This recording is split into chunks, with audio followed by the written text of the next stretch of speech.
Shalom Uvracha et Chag Sameach. Nous allons rentrer bientôt dans la fête de Pessah et bien entendu, il y a énormément de choses à savoir.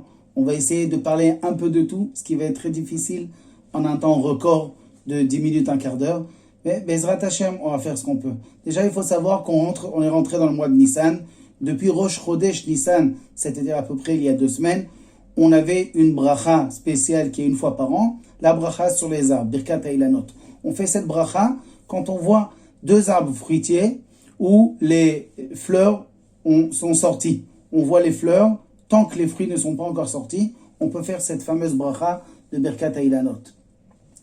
Cette bracha, elle a une explication selon la Kabbale, mais aussi selon le Pshat, c'est-à-dire selon l'explication simple, où nous sommes contents qu'Akadosh Baruch Hu renouvelle sa création et donc va faire sortir des fruits. C'est intéressant qu'on fait la bracha que quand on voit les fleurs, mais pas quand on voit les fruits. Pourquoi ? Parce qu'en fait, cette bracha, elle veut nous dire qu'on est content qu'un arbre reprend sa vie et commence à faire fleurir des fruits. Mais ce qu'on voit, c'est des fleurs. C'est-à-dire que, bien entendu, la bracha, elle est importante sur les fleurs, mais c'est pas le principal. Le principal, elle est la suite, ce sont les fruits qui vont sortir. C'est un début, les fleurs, mais le vrai plaisir que nous avons, c'est les fruits qui vont sortir ensuite. C'est juste un signe. Les fleurs sont un signe que les fruits vont sortir. Eh bien, c'est la même chose pour le peuple d'Israël. Le peuple d'Israël ont été libérés, sortis d'Égypte, on était tous contents. Mais la libération, c'est pas l'essentiel. Un juif libéré, c'est bien, mais c'est pas l'essentiel. L'essentiel, il est ce qui va se passer après. 40 jours après la libération du peuple juif, sont arrivés au Sinaï et là-bas, ils ont reçu la Torah. Et ça, c'est à ce moment-là que nous avons été appelés Bnei Chorin, des hommes libres. Le peuple d'Israël est libre. C'est quoi la liberté pour nous ? C'est recevoir la Torah, accomplir la Torah. Nous ne sommes pas comme les autres peuples. Il y a aujourd'hui l'Ukraine qui se fait oppresser par les Russes. Alors, ils sont aujourd'hui oppressés. Peut-être qu'un jour, ils vont avoir la liberté. Peut-être qu'un jour, ils vont s'en sortir. Mais il n'y a rien après. Ils vont rester les mêmes qu'ils étaient avant. Le peuple d'Israël a été oppressé par les Égyptiens. Ils étaient avadim, ils étaient esclaves. Et ensuite, ils sont devenus libres. Libres, c'est quoi ? C'est pas parce qu'ils sont sortis d'Égypte. La preuve, elle est que quand on était encore en Égypte, le soir même, nous étions déjà appelés des Bnei Chorin, des hommes libres. Pourtant, nous étions encore là-bas. Et là, ça veut dire quoi ? Ça veut dire que même quand on est en Égypte, même quand on est dans un endroit qui n'est pas à nous, on peut être libre, on peut ne pas l'être. Tout va dépendre de ce que tu vas accepter d'être un homme qui va étudier la Torah et qui va l'accomplir. Enecha ben chorin ela mishosek baTorah. Celui qui est appelé un homme libre, c'est quelqu'un qui étudie la Torah. Parce que quand il étudie la Torah, eh bien, son yetzer hara, son mauvais penchant, ne peut rien contre lui. C'est l'homme qui gère le mauvais penchant et pas le mauvais penchant qui le gère. Voilà donc l'importance de cette fête-là. Bnei Chorin. Donc, étant donné qu'on ne peut pas s'allonger, on va faire en résumé tout ce qui va se devoir se passer. Bien entendu, on fait tous en ce moment le ménage, on fait tout ce qu'il faut pour arriver jeudi soir à la Bdikat Hametz. Jeudi soir à la sortie des étoiles, on prend une bougie et on va faire avec toute la famille la bracha de Albiou Hametz. On va commencer à chercher le Hametz dans toute la maison, le levain, le pain. Et bien entendu, quand on va chercher partout, on a déjà tout nettoyé. Parce que c'est impossible de vérifier toute une maison en un soir. Alors on va vérifier, oui, effectivement, toute la maison. Mais tout le travail aurait été bien fait auparavant, les semaines à venir. On n'a pas besoin d'aller chercher dans les endroits où le pain n'est pas probable, où les gâteaux ne sont pas probables. Mais dans les endroits où c'est sûr qu'il y a eu du Hametz, comme les armoires de la cuisine, comme les frigidaires, et ça peut être aussi dans les armoires des habits. Si on a beaucoup d'enfants, eh bien, ça va de partout. Ça peut être même en dessous des endroits qu'on n'aurait pas pensé. Il faudra nettoyer tout ça comme il faut. Bien entendu, avec beaucoup de joie, avec beaucoup de plaisir pour accomplir les mitzvot d'Hachem. Parce que si, chas v'shalom, cette ambiance, elle devient une ambiance de colère, où on s'énerve, où on dit des choses qui sont pas beaux, où on vexe les autres, eh bien, c'est du kaas, c'est de la colère. La colère, c'est aussi du chametz. Alors on essaye d'enlever tout le chametz de la maison et on en amène un autre avec la colère. Donc on n'a pas gagné grand-chose. C'est la raison pour laquelle il faut comprendre que tout ce qu'on fait, ça doit être pour faire la volonté d'Hachem. Et la première volonté d'Hachem, c'est qu'on fasse tout besimcha, avec joie. Et surtout pas vexer, et surtout pas blesser une autre personne. Donc jeudi soir, on vérifie toute la maison. Vendredi matin, on doit tout brûler, tout le chametz qui reste. Il y a un minag de mettre 10 morceaux cachés dans toute la maison. Ce serait bien que celui qui les cache, il note où il les a cachés, parce que ça peut arriver qu'on ne trouve pas le 10e et lui-même ne se rappelle pas où il a mis. Et donc on va se retrouver avec un morceau de chametz dans la maison. C'est la raison pour laquelle d'ailleurs, quand on prépare les 10 morceaux, il faudra préparer des morceaux qui ont moins que kazaït, qui ont moins que 20 grammes, moins que 15 grammes même, pour que si jamais on ne trouve pas, chas v'shalom, le morceau, eh bien on pourra s'appuyer sur le bitoul. Le bitoul, c'est la phrase qu'on dit après qu'on brûle le chametz. On dit que tout le vin qui est en ma possession, eh bien qu'il soit annulé, qu'il ne m'appartienne plus. Quand on l'a dit, bien entendu, il faut le dire dans la langue qu'on comprend. Si quelqu'un lit ça et croit que c'est une formule magique, ça ne sert à rien son bitoul. Il doit dire en français, si c'est un français, s'il ne comprend pas l'hébreu ou l'araméen, alors il doit le dire en français pour être sûr de comprendre ce qu'il a dit. Ensuite, le vendredi dans la journée, il faudra faire tout ce qu'on doit faire pour se préparer au seder du soir. C'est-à-dire que le vendredi, le matin, il y a énormément de choses à préparer. Ceux qui ne sont pas coupés les cheveux, ils doivent le faire vite, jusqu'à vendredi avant Chatzot. Après Chatzot, on n'a plus le droit.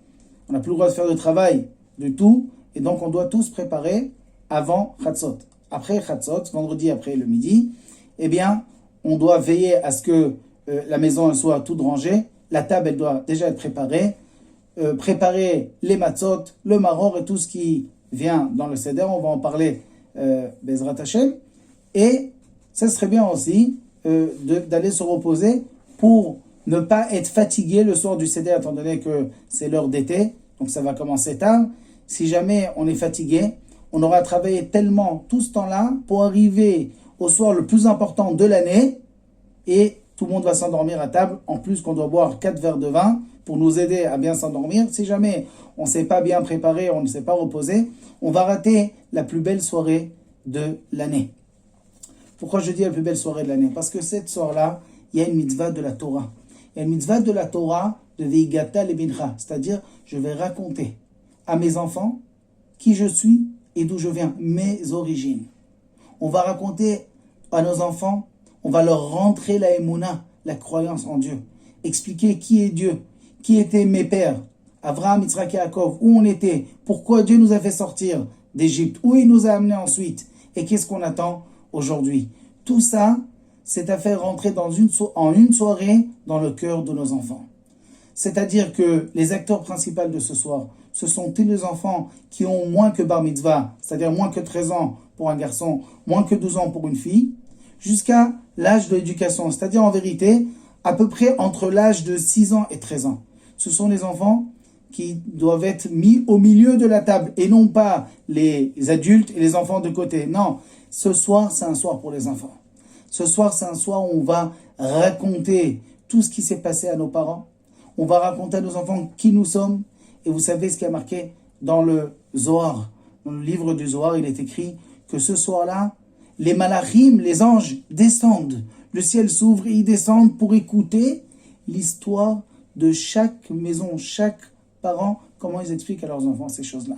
Donc, faites attention à mettre l'ambiance autour des enfants. C'est la raison pour laquelle il y en a qui achètent des cadeaux, il y en a qui achètent des bonbons, il y en a qui achètent, à l'époque de la Gemara, c'était des noix, c'était des amandes. Aujourd'hui, je ne sais pas si des noix et des amandes vont te faire tenir des enfants réveillés, mais on s'adapte à la génération et on prépare des choses pour que les enfants qui participent, on leur sort de temps en temps des cadeaux, des bonbons pour les laisser bien éveillés. Qu'ils soient bien éveillés, qu'ils écoutent, qu'ils comprennent, qu'ils posent des questions. Ils doivent poser des questions, on doit leur donner des réponses. Et comme ça, toute la soirée doit être autour de ça. Celui que ses enfants sont déjà mariés, il a une mitzvah à raconter à ses petits-enfants. Même à ses petits-enfants, il y a la mitzvah de Veigata Lebincha. Donc ce soir-là est tellement important, quand on revient de la synagogue, après qu'on a fait le Hallel, la femme, si elle n'est pas venue à la synagogue, elle devait préparer les choses à la maison, elle doit faire aussi le Hallel à la maison avec bracha. Comme ça, elle arrive, dès que le mari arrive, on commence tout de suite le Kiddush. Le kiddush de Pessah, c'est pas comme le kiddush de tous les vendredis soirs. Chacun a son verre. Chacun a son verre. Et le verre doit contenir minimum revi'it. Revi'it, c'est-à-dire à peu près 86 grammes. Il doit contenir minimum. On essaye de prendre un verre qui soit pas trop grand, parce que la mitzvah, le mieux, c'est de le boire entièrement, le revi'it. Si on a bu le rov de revi'it, la majorité, aussi on est quitte. Mais la meilleure mitzvah, c'est de le boire entièrement. Donc si on doit le boire entièrement et qu'on a mis du vin, eh bien, s'il est trop grand le verre, une personne risque au bout du deuxième verre de commencer à s'endormir. Donc il faudra un verre qui contient le revi'it, selon le Chazon Ish, une shita, un avis un peu plus sévère, c'est 150 grammes, comme la valeur numérique de Kos Hagun, 150 grammes. Alors, avant de commencer la Haggadah, tout le monde chante Kadesh Uchatz Karpas, tout le seder, il y a un seder, c'est-à-dire il y a un ordre. Il y a un ordre. Kadesh, c'est Kiddush. Kiddush. Donc on fait le Kiddush tous ensemble, on est tous debout. Le papa prend le verre et dit le Kiddush. Tout le monde écoute et répond Amen. Pourquoi pas tout le monde dit ensemble? Parce qu'il y a une mitzvah de Berov Am Adrat Melech. C'est-à-dire que une personne dit la bracha et tout le monde répond Amen. Et ensuite, une fois que le Kiddush a été dit, avec le bracha de Shechianu, on s'assoit et on s'accoude. Ce soir-là, on doit faire les mitzvot accoudés sur le côté gauche. Parce que sur le côté droit, c'est dangereux de boire et de manger. Donc on s'accoude sur le côté gauche. C'est la raison pour laquelle même celui qui est gaucher s'accoudera aussi sur le côté gauche. Et il faudra rappeler à tout le monde de s'accouder parce qu'on n'a pas l'habitude pendant l'année de s'accouder. Il faudra rappeler à tout le monde parce que celui qui a bu ou qui a mangé sa matzah sans s'accouder, il va devoir recommencer. À part Bédé Avad, les femmes, elles ne recommencent pas si jamais elles se sont trompées. Mais a priori, il faudra que tout le monde fasse attention à boire et manger accoudé. Le vin, la meilleure chose, c'est d'avoir un vin qui n'est pas cuit, donc pas de jus de raisin, et un vin rouge. Donc un vin rouge pas cuit, c'est le meilleur pour le kiddush. Si quelqu'un il a pris du jus de raisin, c'est aussi bon. Celui qui veut l'hermir, celui qui veut faire encore mieux, prendra du vin rouge, bien entendu. On parle de quelqu'un qui peut supporter et que ça ne lui fait pas de mal non plus. Si jamais c'est pas très agréable, alors ça, oui, il faudrait s'efforcer, même si c'est pas très agréable, il faudrait se forcer de boire du vin. Si quelqu'un ne peut pas, alors il aura le droit de prendre du jus de raisin. Avant de remplir les verres, il faudra rincer les verres à l'intérieur et à l'extérieur. Et ce serait bien que chacun prépare le verre de l'autre pour se sentir comme un roi qu'on se fait servir. Comme on a dit, il faudra que le verre contienne un minimum de revi'it qui est 86 grammes. Pour la shita, pour la vie plus rigoureux, c'est 150 grammes. Et comme a priori il faudra boire le verre entièrement, donc il ne faudrait pas encore un verre trop grand. Mais si jamais un homme n'arrive pas à boire quoi qu'il arrive, alors il peut boire la majorité du verre, il est aussi quitte. Quand on boit le verre, il faut le boire d'un coup. Okay? Il faut le boire d'un coup. Et donc, c'est la raison pour laquelle il faut faire attention à ce que le verre ne soit pas trop grand. Parce qu'il faut le boire d'un coup. Si jamais on n'a pas bu d'un coup, alors il faudra faire en tout cas birdé achilat pras, c'est-à-dire il y a un minimum de temps. Quand c'est une boisson, on est plus rigoureux que quand c'est les galettes. Donc, il faudra faire attention à le boire en quelques secondes, si jamais on n'arrive pas à le boire en un coup. Ensuite, on passe à Uchatz. Uchatz, on se lave les mains. On se lave les mains, pourquoi? On se lave les mains parce qu'on va tremper le céleri. Le céleri, on va le tremper dans de l'eau avec du sel ou dans du citron. Alors, quand c'est de l'eau avec du sel, il n'y a pas de problème. Si ceux qui ont la coutume de le tremper dans du citron, ils doivent mélanger avec le citron de l'eau. Et il faut qu'il y ait une majorité d'eau sur le citron. Pourquoi? Parce que la raison pour laquelle on se lave les mains, c'est parce qu'on va manger un légume qu'on trempe dans un liquide. Il n'y a que 7 liquides sur lesquels on doit faire netilat yadayim si jamais on a trempé. Quels sont les 7 liquides? La rachetevot, les lettres initiales, c'est yad, shachat, dam. Yad, c'est yain, dvash, shemen, chalav, tal, dam et maim. Voici les 7 chose. Donc le citron ne fait pas partie de cette liquide. C'est la raison pour laquelle si je trompe dans le citron, il faudra mettre une majorité d'eau pour avoir besoin d'aller faire netila. Cette netila, cette ablution de main, on l'a fait de la même manière qu'on mange du pain, mais on ne fera pas la bracha, étant donné qu'il y a une discussion, est-ce qu'on fait une bracha sur ce genre de netila ou pas. Donc on fera sans bracha. Et pourquoi est-ce qu'on fait une chose pareille? Justement pour que, on a dit tout à l'heure, que le principal de cette soirée-là, c'est de faire poser les questions aux enfants. Donc on va faire quelque chose qu'on n'a pas l'habitude, d'aller se laver les mains sans bracha, tremper un légume, ils n'ont pas l'habitude de tout ça, et ils vont poser les questions, et on veut qu'ils posent des questions. Donc ça s'appelle, après au khas, donc c'est karpas, c'est donc ce fameux céleri. On va prendre un morceau de moins que kazaït, pour ne pas rentrer dans des problèmes de bracha acharona. Donc une fois qu'on va le tremper, on va faire la bracha boré peri ha-adama. Et quand on fait la bracha, on va avoir l'intention de rendre quitte le maror. Le maror, c'est la salade verte ou les endives. Pour ceux qui n'ont pas en France de salade verte sans verre, eh bien, ils prennent des endives et faudra faire dans la bracha de Adama sur le kapas, rendre quitte donc ce maror, pensez au maror.